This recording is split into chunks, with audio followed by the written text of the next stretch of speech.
வணக்கம் நண்பர்களே. இந்த மழை நேரம் குளிர் நேரத்தில் ஏதாவது ஸ்வீட் சாப்பிடணும் போல் இருக்குது.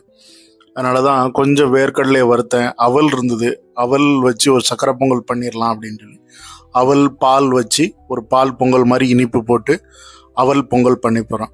ஸோ பாலை கொதிக்க வச்சு அதில் கொஞ்சம் வெல்லத்தை தட்டி அதை நல்லா கொஞ்சம் கரைச்சி விட்டேன். ஏற்கனவே வேர்க்கடலை வறுத்து தனியாக வச்சுருக்கிறேன். அதை வேர்க்கடலையே இப்போ உள்ளே போட்டுறணும்.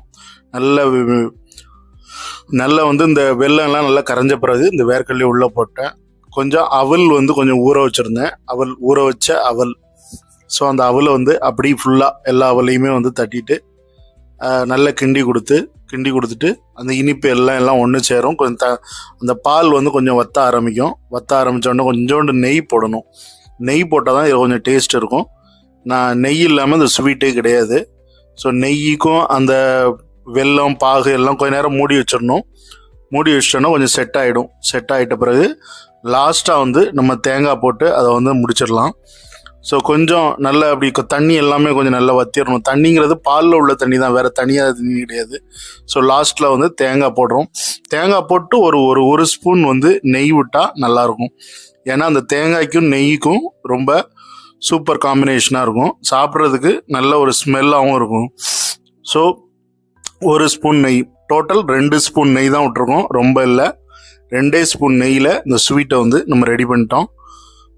இப்படி ஒரு ஸ்வீட் நார்மலாக நம்ம வீட்டில் செய்கிறது தான் நல்லது. இது அவல், எல்லார் வீட்லேயுமே அவல் இருக்கும். நான் வேர்க்கடலை போட்டிருக்கேன். அவலுக்கும் வேர்க்கடலைக்கும் கொஞ்சம் காம்பினேஷனாக இருக்கும். இது முந்திரி போடணுனாலும் முந்திரி போட்டுக்கலாம். முந்திரி போட்டு அது செஞ்சிங்கன்னா அது ஒரு தனி டேஸ்ட்டாக இருக்கும். ஸோ இதை வேற ஒரு மெத்தடில் கூட செய்வாங்க. ட்ரையாக ரவை மாதிரி திரிச்சிட்டு கூட செய்வாங்க. நம்ம அப்படி வேண்டாம். நான் முழு அவலை கொஞ்ச நேரம் ஊற வச்சாலே போதும். அது நல்லா ஸ்பாஞ்ச் மாதிரி வந்துடும். நல்லாவே மெதுவாக அழகாக டேஸ்ட்டாக இருக்குது. ஸோ இந்த மாதிரி எல்லாருமே செஞ்சு பாருங்கள் வீட்டில். வெளியில் நம்ம கடையில் வாங்குறத விட இந்த இனிப்பு வீட்டிலேயே நம்ம செய்கிறது நல்லது. இனிப்பு பலகாரங்கள் எல்லாமே வீட்டில் தான் செய்யணும். ஏன்னா வெளியில் வாங்கக்கூடாது. வெளியில் இனிப்பு அதிகமாக இருக்கும், என்ன சக்கரை போட்டுருவாங்க. அது பிடிச்சிருந்தா லைக் பண்ணுங்கள், ஷேர்